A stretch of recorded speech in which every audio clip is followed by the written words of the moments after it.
Hi folks, I'm the Bald Guy, and these are Bald Guy Basics.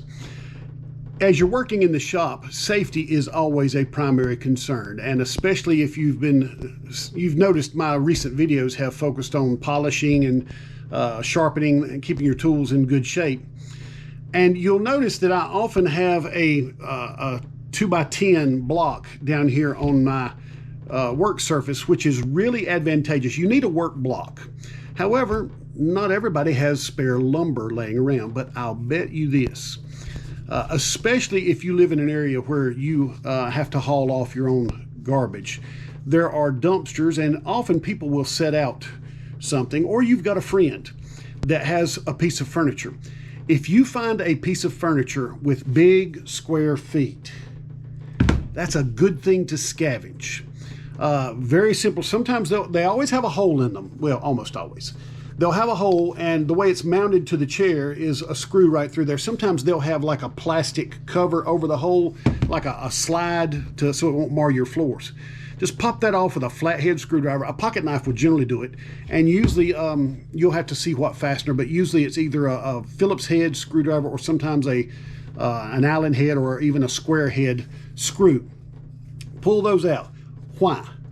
This wood, number one, is extremely hard. Being hard, it allows you to inflict a great deal of damage on it without causing damage.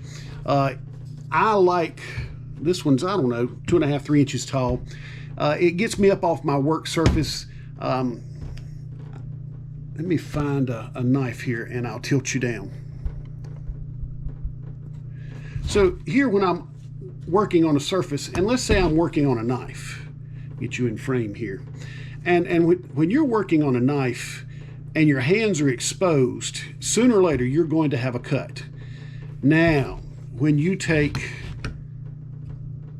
a file, and I've recently made strop videos, when I want to strop it, I can place the knife on here. Number one, especially with a more delicate pocket knife, it's going to allow you to keep pressure off of the hinge itself and put the pressure on the weight of the block.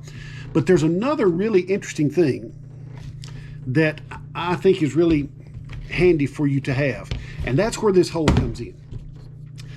I keep a box of those little brushes that usually have a sponge on one end for touching up paint. When I get through with them, you know, it's hard to clean out a sponge so that you can use it again, so I just pull it off.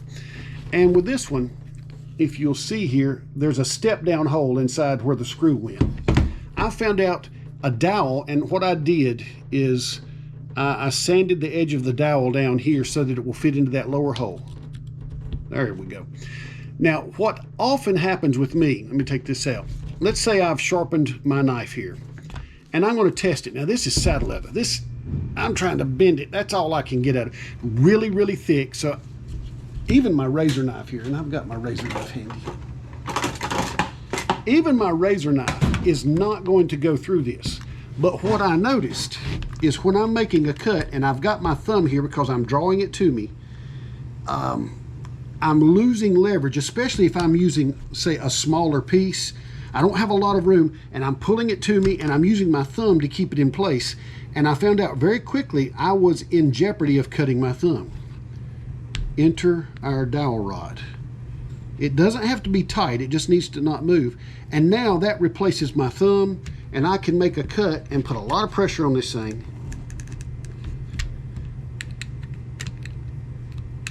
Wish I had my glasses on so I could see what I'm doing. There we go. You see that pulled it right through. So this is a neat little trick that you probably already have. If you don't have a dowel rod, you can take, where's my screwdriver drawer?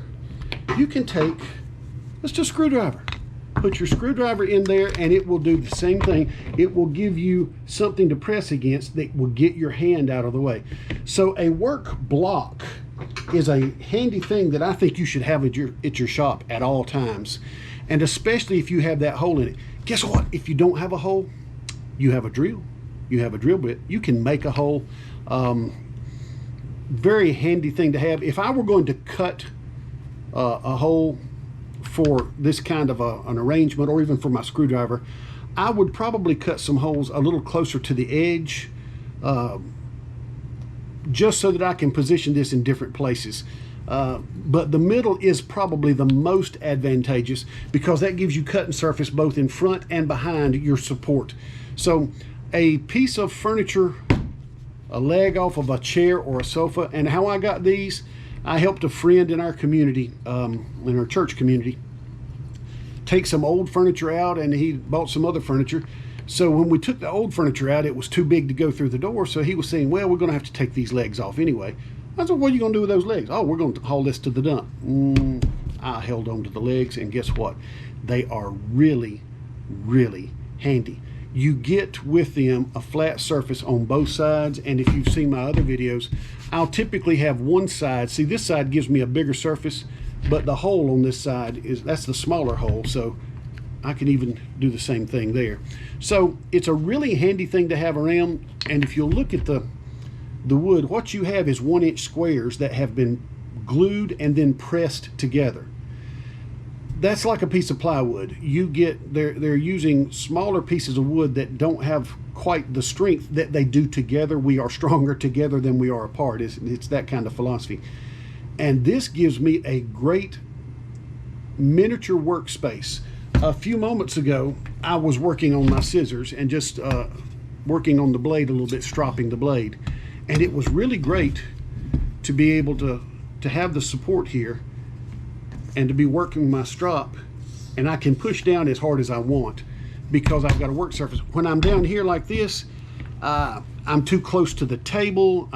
You know, I've got a metal table here, even though it's got a rubber top. So this gives me a lot of, I've got corners here that I can work off of. It's a really neat thing. So you should have a little miniature work table around your shop somewhere, just for those moments when you need an extra hand and a few extra holes in it, especially when they're placed in the right place.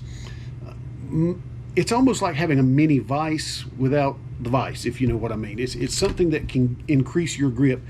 And what I like about this one, I could drill as many holes on one side because I'm going to use the other side with just the one hole. So I've got a couple of these other legs over here in the junk trash can that is never to be thrown away.